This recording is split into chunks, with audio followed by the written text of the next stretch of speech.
Okay. So guys, today we'll have few topics. Uh, Let me just tell you what we completed so far.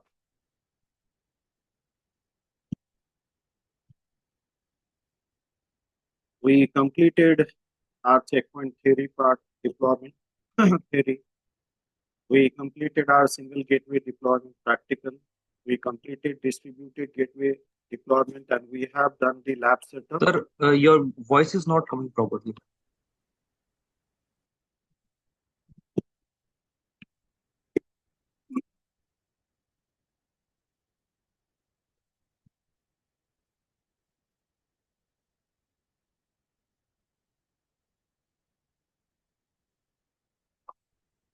Okay, now is it good?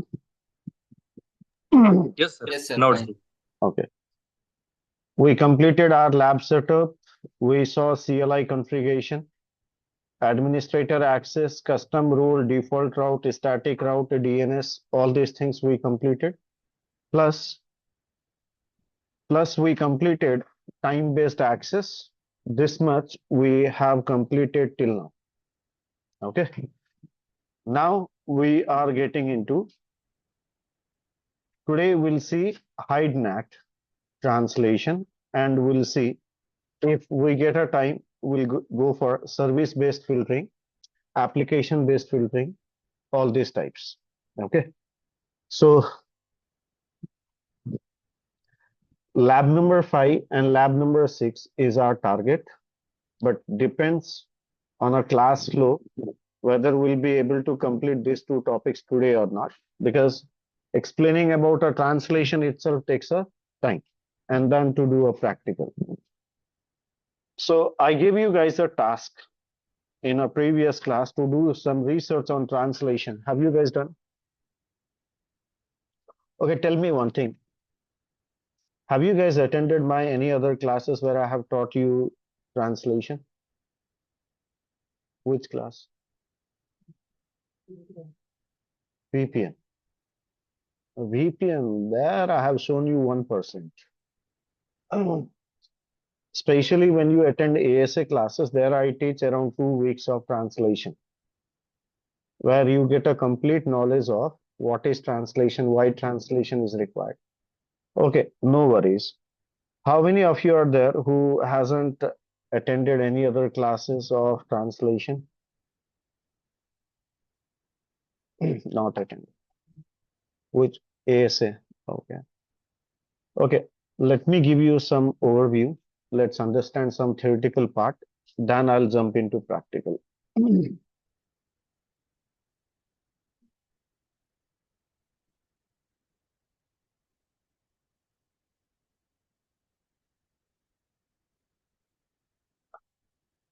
See guys, our first question is,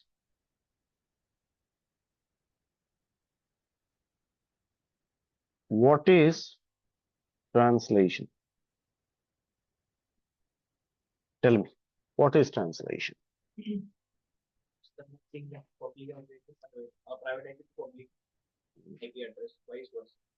Okay, before I come to what is translation, how many IP versions do we have?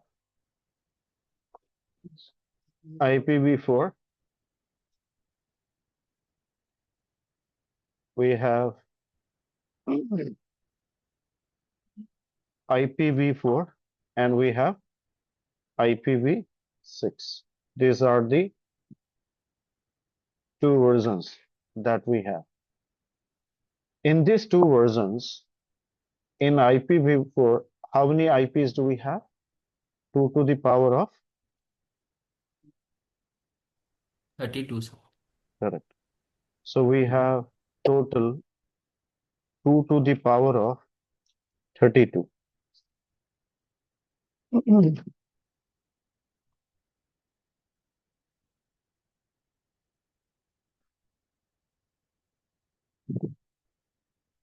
That's the total IPs available in a IPv4. Correct. In IPv6, how much you have? 128, sir. Correct. Okay. So here you have 2 to the power of 128. Now, have you guys gone through IPv6? In Yes. IPv6, do we need a translation? No, sir. We don't need a translation. Okay. Why we don't need translation in IPv6?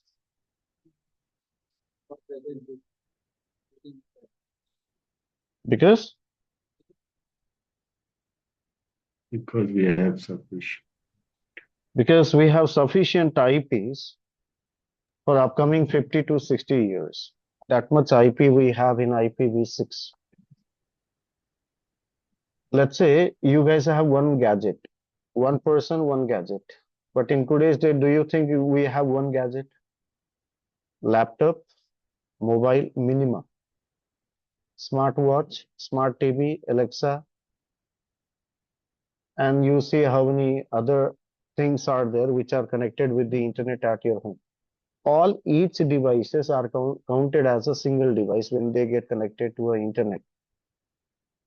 Worldwide, since 2000, forget about worldwide. In India itself, since Jio came into a picture, what did you realize? Number of users has increased. Before 2016, what was the condition? 1 GB data, we used to take it for 1 month, right? We used to turn off our internet whenever it is used or whenever required. When we used to turn on our data and we used to chat, we never used to see YouTube on our mobile phones and all, right? That much data we were not getting, and data cost was also very high. So all of a sudden, when Jio came, after that, everyone started using internet and they understood what is the use of internet. And after that, heavy data, like in a day, 1 GB, 2 GB packs. We are taking a monthly packs where a day we are using around 2 GB data in our mobile phones. See the uses. In today's date, there might not be any village in India where internet is not used. You can see content creators from farmer to engineer or doctors or anywhere, right? Everyone is using internet. That much data are used. So the meaning is day by day consumers are increasing. Worldwide consumers are increasing. They are consuming internet. In today's day, one time if you don't get food is okay, but you can't sit without internet.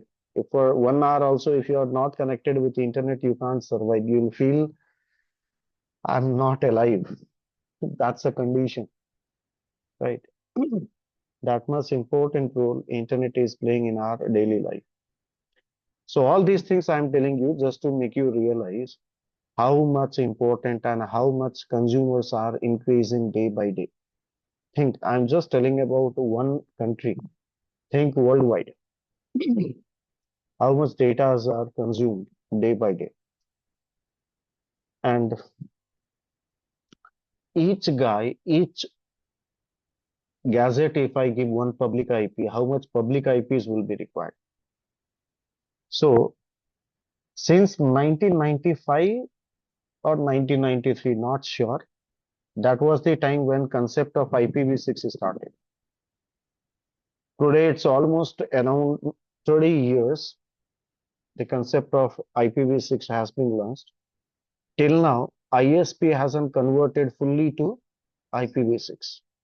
The day when IPv6 will take the entire world, when it will cover the entire world, I mean, the day when ISP will get totally converted into IPv6, from that day onwards, you will see there was a implementation called translation. Like that, you guys will see. I mean, you'll forget what is translation. Understood? It will become history. Why? Because there is no requirement of translation. Why not requirement? Because we have sufficient IPs available in IPv6 that can fulfill the requirement of IP, public IP worldwide. Might be after 50, 60 years, they will release another IP version 8 or something. And later again, things will change. By that time, I'll die. Okay. So IPv4 currently exists in your network, and you have to learn how to survive with IPv4. And when we think about IPv4, in IPv4, we have lots of classifications, right? In IPv4, we have class A, class B, and class C. We do have class D and we do have class E. But class D and E are used for some other purposes. Multicast, broadcast, those stuff. Right. So usable are class A, B, and C. In that also what they have classified again, in class A, B, C, we have a range of private and public IPs. You understand? In all the classes, we have these conditions. First of all, range of IP, total IP is 2 to the power 32. In that also C and D not used. And again, we have a B, and C category. In that also range of IP is defined for public IP and a private IP. Think how much congested we have IPs in IPv4. And currently, ISP is struggling to provide the sufficient IPs worldwide for each and every device. So they came up with a temporary solution called as a translation. Imagine right now in this room, we are around 10 guys, 10, 12 guys. All of we have laptop and mobile phones. If we get connected to internet, like one Wi-Fi router, that Wi-Fi router will have one public IP, but how many guys are getting internet access? 12 guys. Are we getting public IPs here individually? No. At your home, at your PG, you guys have one or two routers, and you all get connected to that two routers. Two routers distributed among 50 students. So how many public IPs used over there? Two public IPs. One router, one public IP used. Two routers, two public IPs, and how many guys used that internet? 50 guys. So how much public IPs did I save?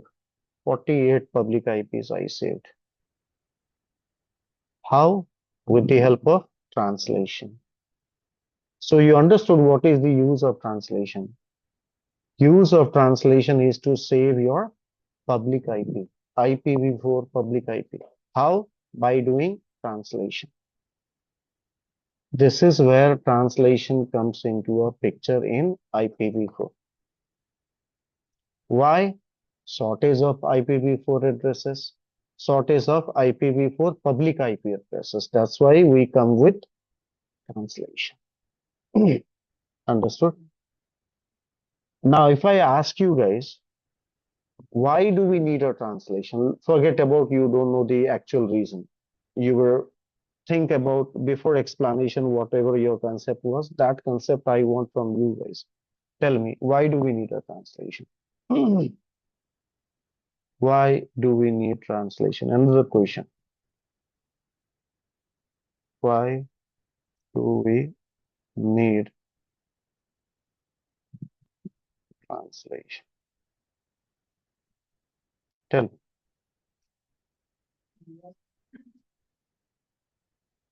Tell me, on the internet, you guys might have done some research, right? You might have got some answers. Tell me, why do we need translation? What's your answer?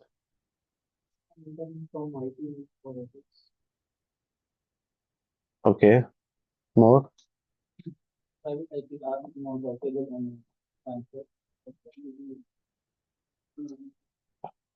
Okay, you're a local area network and you communicate as a ISP, so it will like translate your messages. Hmm. Because of IPv4 address shortage and network security reasons. Okay, I want this answer. Network security reasons you told, right? This is what I wanted to hear from you guys. What type of security? Hiding private IP behind a public IP? Is that a security that you're talking about? If that's a case, then where is that logic in IPv6? In IPv6, there is no translation itself. So where does that logic fit in IPv6? If I need an internet access, I can get direct a public IP, right? So where is that logic existing in IPv6? Does a translation provide you any authentication, any encryption, any hashing? So what type of security you are getting?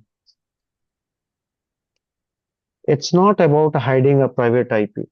It's not a security that you are implementing as needed for hiding the private IP. Think, it's your necessity. If you don't translate your private IP with public IP, you won't get internet access. And if you translate your private IP with public IP, automatically your private IP is hidden behind public IP. So there is no reason for telling that you are intentionally hiding private IP behind a public IP. No, there is no intention. Intention only is to get an internet access. And if you don't translate, if you don't change the identity, identity means you are converting private IP to public IP. So on an internet, your private IP is represented as that public IP. So you are changing identity. So when you convert one private IP to a public IP, that's not your choice. I mean, it's not by intention you are translating private IP to a public IP to hide it. No, that's not a reason. In organization, there are different scenarios. There might be multi-layered firewall. So between multi-layered firewall, there might be multiple translations. Forget about those scenarios as of now. I have seen multiple scenarios where you'll feel you have one router here, again, you have another firewall here, and again, behind this, you have another firewall.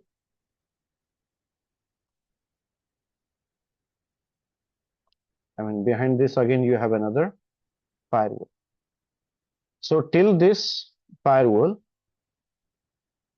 I mean, till this, they might use a private IP. And here again, this router has a public IP. So you might think why private IP is configured between these two routers? Multi-layered network, multi-firewall network. Between them use private IP and translation done somewhere.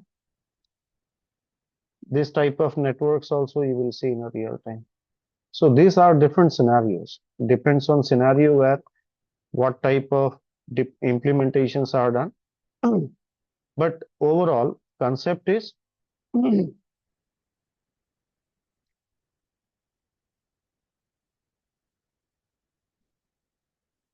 overall concept is translation has to be done.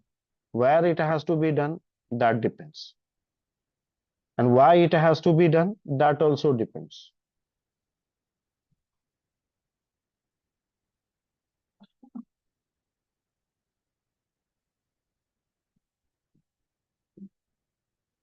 So I believe all of you got an answer for why we need a translation. Translation is required because there is shortage of IPv4 address. I mean, there is a shortage of public IPv4 address. That's why we need a translation. Think everyone at our home, we have a router and we are almost connecting 10 to 20 devices in a home with internet. Think like that. if we had to take a public IP, if we had to survive only with public IP, not with the private IP, think at one home, how many public IPs would be required? Minimum 4, 5, 10, like that IPs would be required. Would you able to afford that cost? No, not possible. For one organization, let's say on one floor, we might have hundreds of employees. For hundreds of employees, for 1,000 also you take per head, think how many public IPs would be required. So this way, understand why do we need a translation? In IPv4, we need a translation to fulfill the requirement of internets for growing number of users. This is the reason. This is why we have to do a translation, not for a security. On the internet, different types of logics are given. And I don't know how many of you go through those logics and how do you take that logic to your mind. See, in checkpoint firewall, what is dynamic NAT called? Hide NAT. In other firewalls, you call it as a dynamic translation. In Palo Alto, you call it as a dynamic IP and port. In checkpoint firewall, you call it as a hide NAT. Now you heard a word hide NAT and you understood that I have to hide private IP behind the public IP. See from where the logic comes. So any blogs that you read on the internet has multiple meanings. You have to understand where that words are taken from, for what reason they are taken, for which vendor they have taken, multiple things you have to understand. Let's say we all are understanding that today AI is taking over everything. I mean, in everything, AI is being included. We have a general open AI, that's a chat GPT. For chat GPT also, if you ask types of translation, right, it might not answer you all the types that are used in the network. Specifically, when you tell them, okay, tell me about this translation, then they will give you brief about it. Go to chat GPT and tell me how many conditions are there for SSL protocol, or give me a definition or give me a brief about SSL and TLS protocol. They won't tell you. Based on the use cases, there are different scenarios. They won't tell you all these things. So somewhere you need to know everything first of all, and based on that, you have to put the points in your AI to get the information. Okay. So what I mean is, on the internet, when you search anything, not all the points might be understood by you. I mean, in what way you understand, that also depends. Okay. So first of all, understand what is translation. Why translation? That is clear to all of you. Why translation is done? This is done. Shortage of IPv4 public IPs need to fulfill. That's a reason why we need a translation. What is translation? It's a conversion of one IP to other IP, right? See, here also you guys will understand.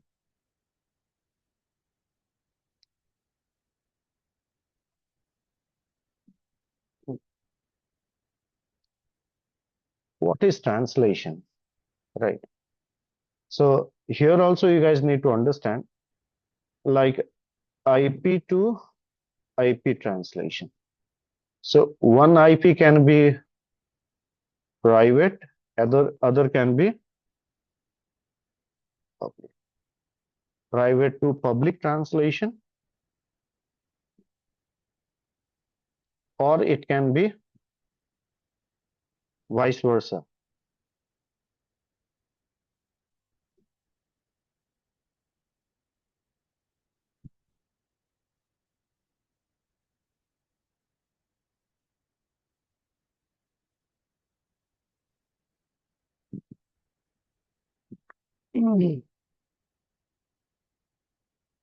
right? Vice versa. It can be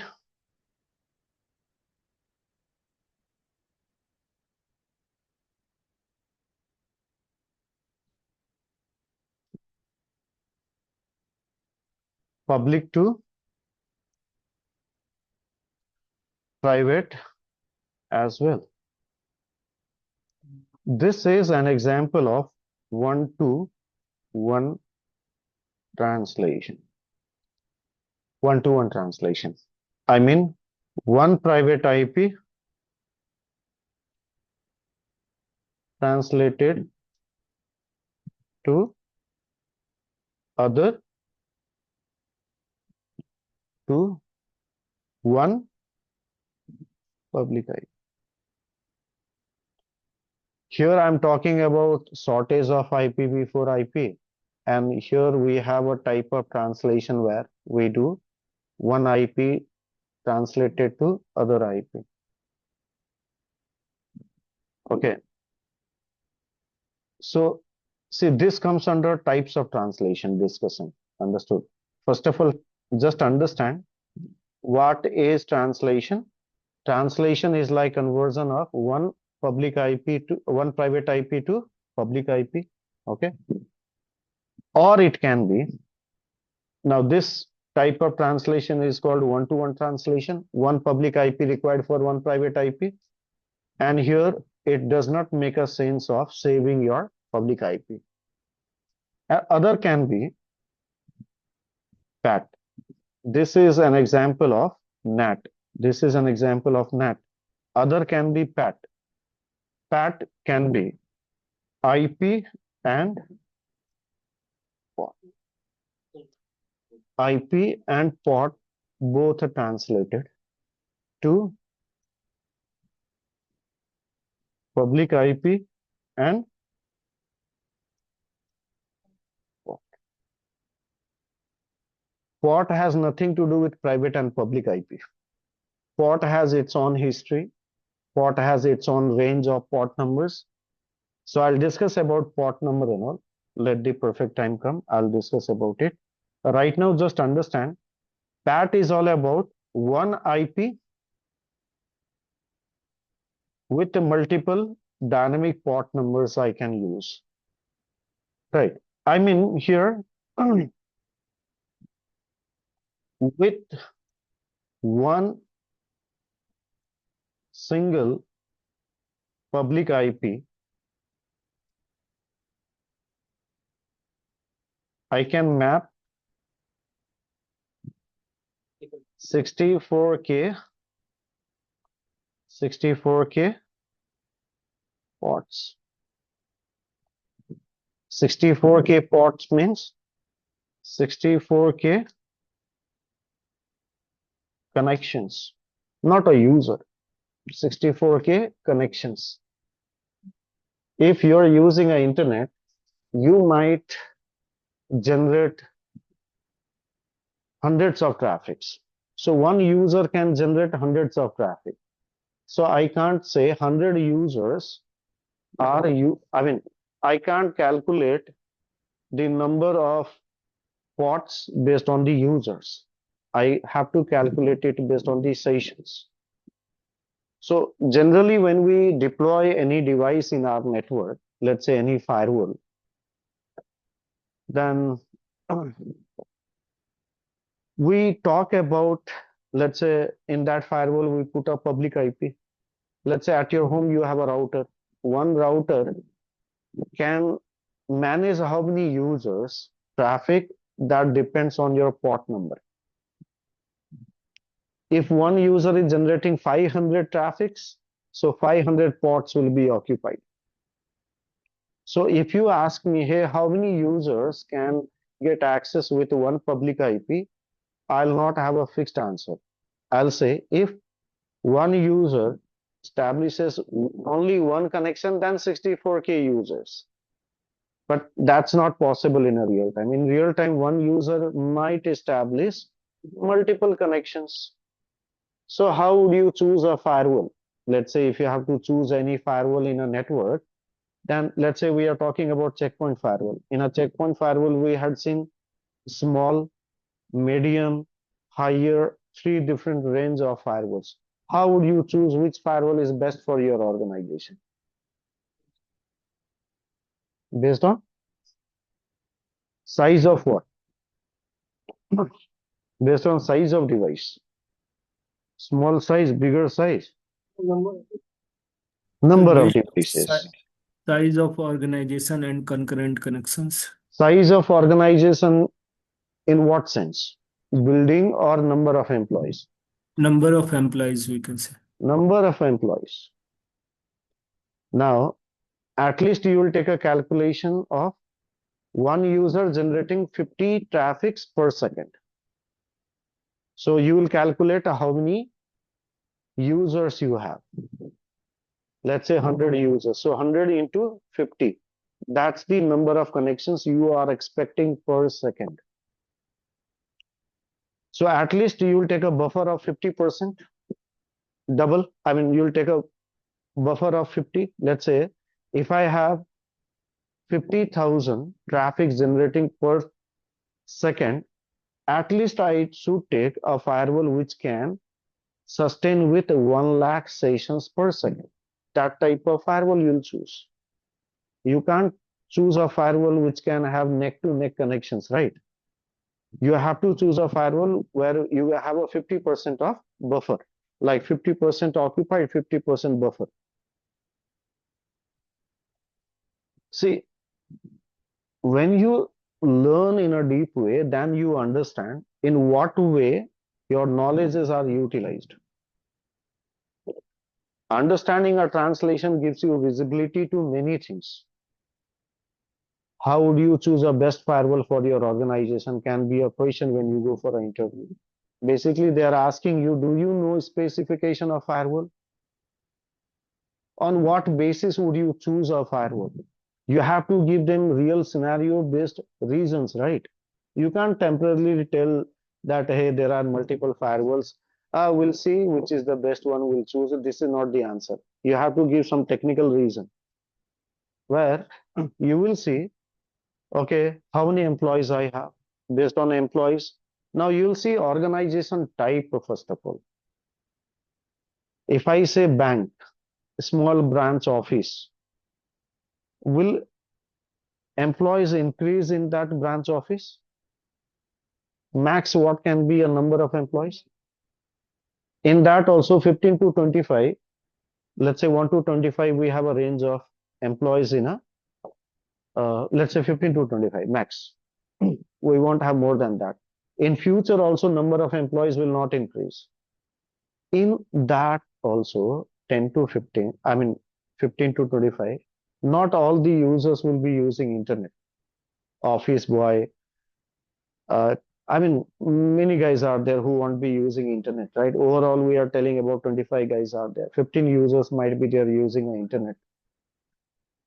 Now, this is where I have fixed calculation. Per user also, if I calculate 100 connections per second, though you won't have 100 connections per second because in a bank, you'll have a limited access with limited ports. Let's say you can access only the application of bank rather than getting the entire access. Limited access you'll have, though I calculate 50 connections per second. So 50 connections into 15 users, that's your per second requirement. So you will take a buffer of next into 2, that will be the size. So a small size of firewall would be required. So if you remember in a previous class, I had taught you guys in starting 3-4 classes, I have taught you specifications of firewall, where I had shown you per second what are the connections and concurrent sessions, maximum how many connections it can hold, right?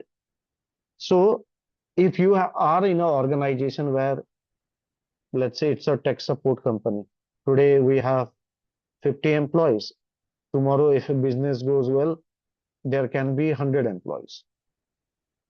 It might increase in a year. So you have to take a target like that, and you have to accordingly choose the best firewall. based on the connections. Now see how things are interrelated with each other. So today we have to decide about how many users, how much bandwidth will be required. Now let's say, I'll tell you a live example. In that building, I have deployed FortiGate firewall. I took a basic model number, FortiGate 40F, having 800 Mbps of throughput. We didn't had a plan that all students will be sitting there. Just for classes we had taken and to teach our students FortiGate firewall. That was the basic concept. So according to that purpose we took. Later what happened, all students went that building. They all started using internet. So flow of traffic was very high. See live here. This is FortiGate firewall I have configured with public IP. It has a live traffic.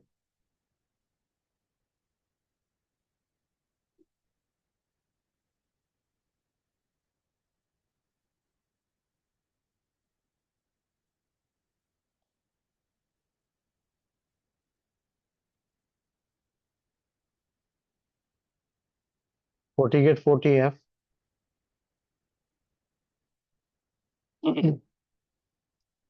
See the amount of traffics that I see used is for one protocol, that's RDP. That is around 3.54 kbps speed required. Sometimes right now I'm taking RDP access, right? So I see very less uses of internet. But here one thing, if you observe, CPU usage is very less, 0% right now. But RAM utilization, see, though nothing is accessed right now, none of the students are sitting there. Only firewall systems are operated and I'm taking RDP, and how much GB of RAM has been utilized? 60%. Think on how many resources you guys have to pay attention before purchasing a firewall. Understood? It's not about learning only a firewall, it's also learning about the use cases of the firewall. How would you propose a best firewall?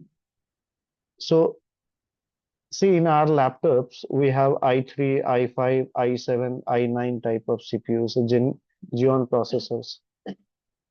You know, when is CPU utilized? CPU is not all the time utilized. When you're starting your PC, that time it requires certain amount of CPU, certain amount of cores. And once your booting process is done, CPU comes down. Until and unless you don't start any new software or any new thing, your CPU utilization will not go high. So a time when you are starting any application or any device, that time the amount of CPU required to start that device, this is where CPU is required. If there would not be a requirement of any certain amount of cores, let's say for example, minimum two, I mean, let's say for example, when I talk about FTD, FMC, we have a requirement of 8 CPUs or 4 CPUs. Do you think they require 4 CPUs all the time? No. While starting, they require 4 CPUs. That's a minimum requirement. So there will be a pressure on CPU for a certain time, then entire pressure will be on RAM. So how much GB of RAM will be required? How much connections per second will be flowing? I mean, these are the things that basically you monitor in your devices.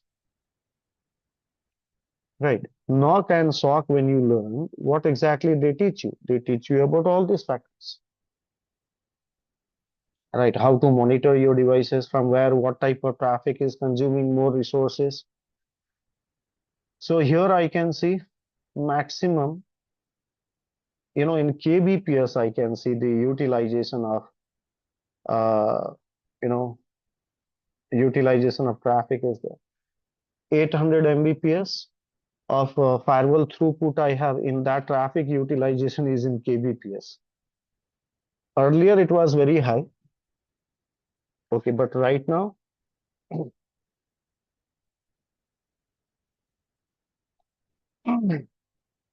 see, if I show you 1 week, there is no much traffic because we came from that building, I mean, might be around 15 days ago. So much traffic. Here I am unable to see logs on a firewall, which was supposed to be stored for a long time, but here we see max for 1 week. So what do you think? What is the requirement here now?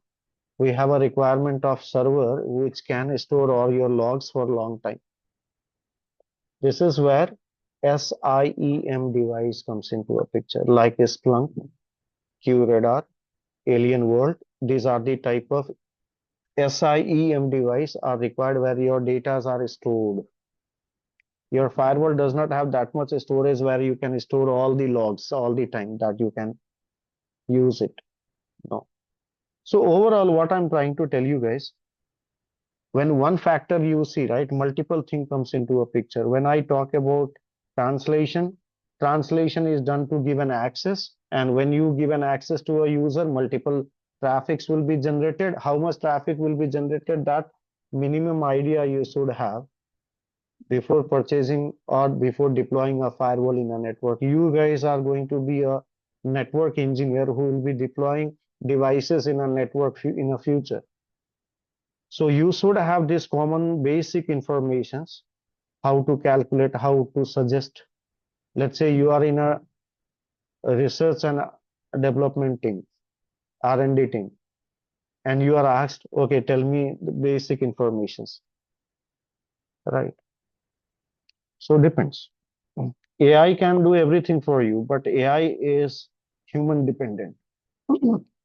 It's prompt based. What information in what way you give, that way only you'll get answer. It has artificial brain, not a human brain. Until and unless you don't give all the informations, like I'm a tech support company, in my company, users, I mean, employees might change or increase, decrease or increase up to this level. I want a firewall for 5 years, not to change, right? And per hour, per second, this much traffic can be generated by user in all. When you don't give the complete information to AI can't suggest you the perfect firewall. So either a human should be smart enough to check all the informations and suggest the best firewall for upcoming 5 years, or you should be smart enough to give the complete information to AI so that they can suggest you the best firewall. Even to give a prompt to AI, prompt in the sense, even to give a command to AI, your brain should have that much knowledge, that much information you should be able to give AI so that AI can suggest you. So everywhere AI is coming, but AI has some limitations. AI can automate your task. AI can have the instructions like, hey, configure a rule to allow this subnet to this subnet, like that. Automated instructions based AI also can be there. Might be in a simple English language, we are giving instructions through AI and AI is creating a rule for you on a firewall. This type of world is coming now. Okay, but until you don't know a history behind a firewall, history behind the prompt that you give to AI, you won't be able to work, right? I mean, you don't know what is rule itself, and you are giving instructions to AI. And if any issue comes, how will you troubleshoot? So human interference is required, but much will be, I mean, that much interference will not be there, but still there will be a requirement of human. You can compare. See, lots of confusions are there in the market. AI. Think about in 2000, before 2000 in 90s when paperwork used to be there. Manually paper used we used to write on a paper, documentations used to be on a paper. And all of a sudden, when computer came in a picture, there was a panic environment. People used to think now job will be gone. All those senior citizens who would not be able to, right, who would not be able to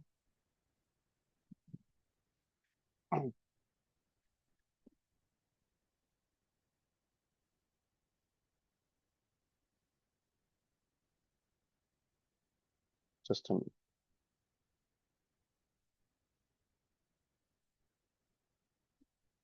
minute.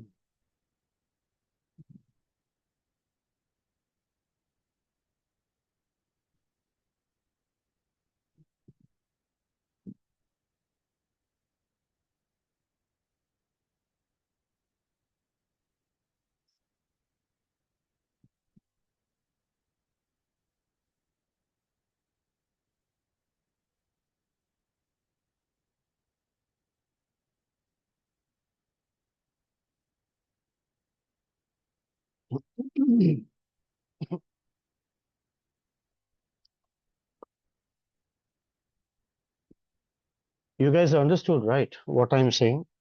So that time demand of computer started, and those who would not cope up with the computer or these things, like my father, when we adapted to a new business, that time he wasn't aware of computer technology. Same thing comes here. Now AI, you have to learn AI, but AI is not replacing human, guys. Human will be there, but you need to know how technologies are used, how AI could be used in any type of scenario.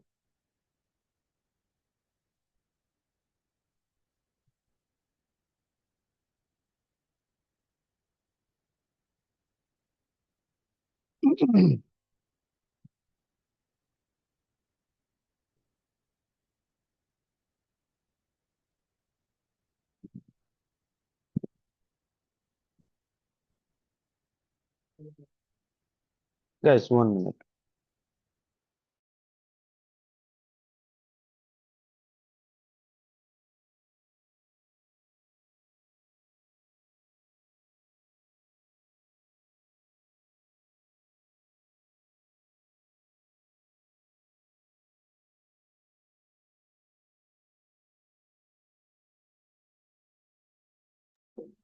Guys, take 2 minutes break.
Okay, so guys, let's come to a point.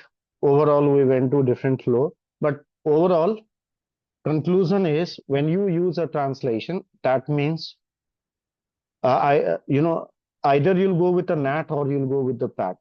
Especially in a real time, we go with PAT. PAT means multiple connections, and multiple connections means your device need to handle those many connections. So from there, the entire story got started. Okay, so all these things are done now. Now here comes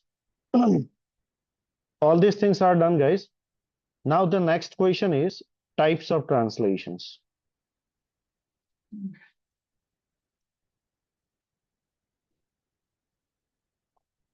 Tell me, answer this question. Types of translations. I give you a rough idea, NAT and PAT, right? But that's not the hierarchy that we tell.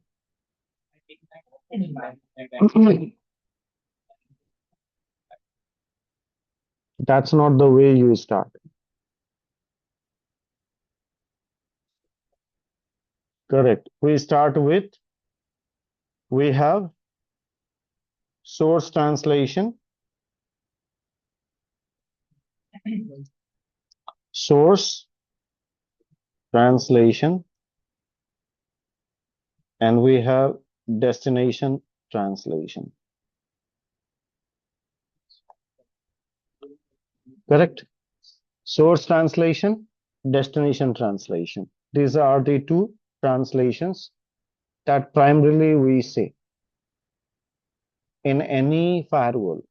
First thing you have to start with source translation and destination translation. See, either source will get translated or a destination will get translated, or there can be a condition where both can be translated. In a VPN, I have taught you guys about overlapping VPN. In an overlapping VPN, both translations were required, source and destination both. So if you understand source and a destination translation, then only further you can move. Now, source and destination translation can be done by using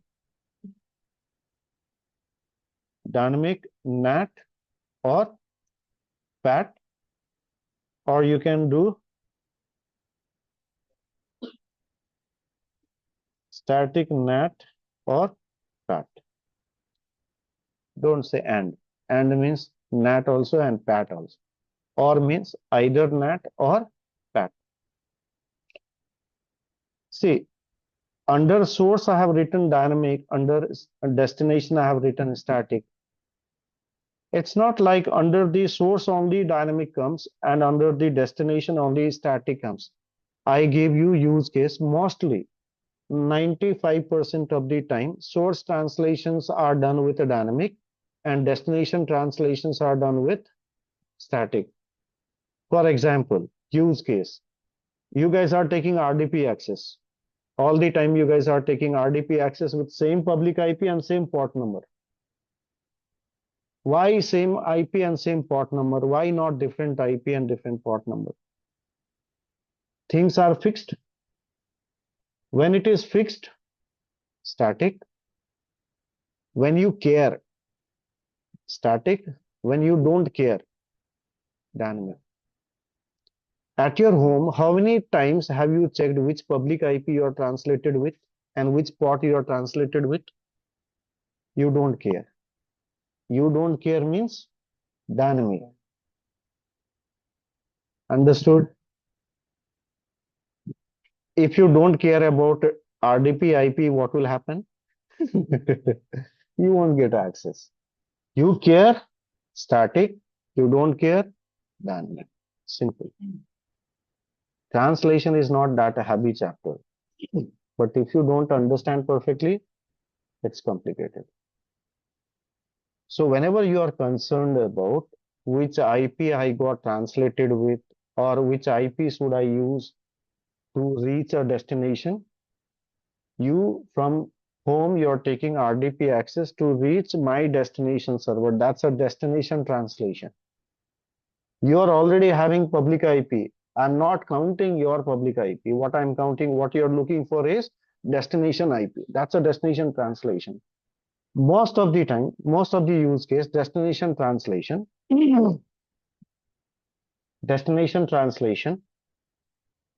has a static IP, static NAT or a static PAT, widely used. Widely statics are used in a destination translation.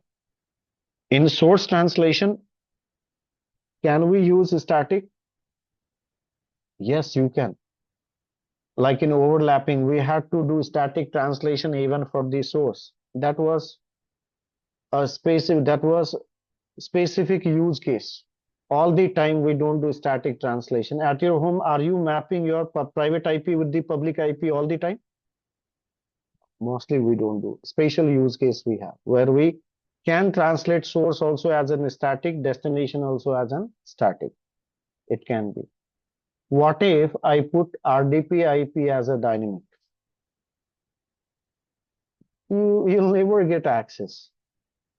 Today, whichever public IP is there might be for 10 minutes, 15 minutes, 1 hour till you are accessing, you might get a same public IP. After that, once the public IP changes, you don't know how to get access. So most of the time, use cases are for destination, we use static, and for source, we use dynamic. But if you are told, can't we use static for source? Yes, we can use. You should be flexible for this answer. Even for dynamic, it can be, even for destination, it can be dynamic. Even for source, it can be static, vice versa. But 95% of the time, dynamic is used for source and static is used for destination. So first define, we have source translation, destination translation, then define, we have dynamic translation and we have static translation. Now there is one concept very popular nowadays called as a zero touch network access. Okay.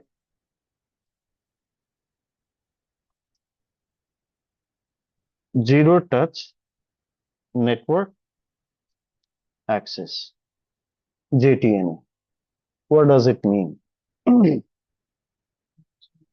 That means, this means I'll not touch my firewall. I'll not do any translation, but still I can access my private IP. In terms of firewall, JNTA can be without doing any configuration of a translation on a firewall, I can get access. But it's a service. It's a kind of a service you take it from someone. Understood? But in a real time, not everyone is going to use JNTA, right? But you should have a knowledge about what is JNTA, right? Okay, I'll give you an idea later. So there are multiple vendors who has JNTA services. So you use their service and get the access. You're using WhatsApp. Is WhatsApp dependent on any IP? You're taking access of WhatsApp from somewhere, right? So you just need internet connectivity between two applications and you can transmit a data. End-to-end connectivity, right? You just need an internet. You don't need any permissions on firewall implementing at outside interface or inside interface to permit dedicatedly a WhatsApp. No. Same way, JNTA would be a kind of a service which will be accessible through internet, right? And that will have nothing to do with your firewall policy. Nothing to do with your firewall policy. But a place where you need a firewall policy, you don't want to allow anything like that, there JNTA will not be applied. So depends on use case, guys. Everything has a use case. So I'll give you a task where you have to do research. Types of translations, source and destination, dynamic NAT and PAT, static NAT and PAT, use cases. What is dynamic NAT? What is dynamic PAT? What is static NAT? What is static PAT? What is pre-NAT? What is post-NAT? Right? What is ingress? What is egress? Guys, what is inbound? What is outbound? I want you guys to do research on all these words and come tomorrow. Right? And then we'll do practical. Okay. So here I'll show you one example of source translation, one example of destination translation, and we'll close the chapter. Okay. Okay. See you guys tomorrow. Yeah.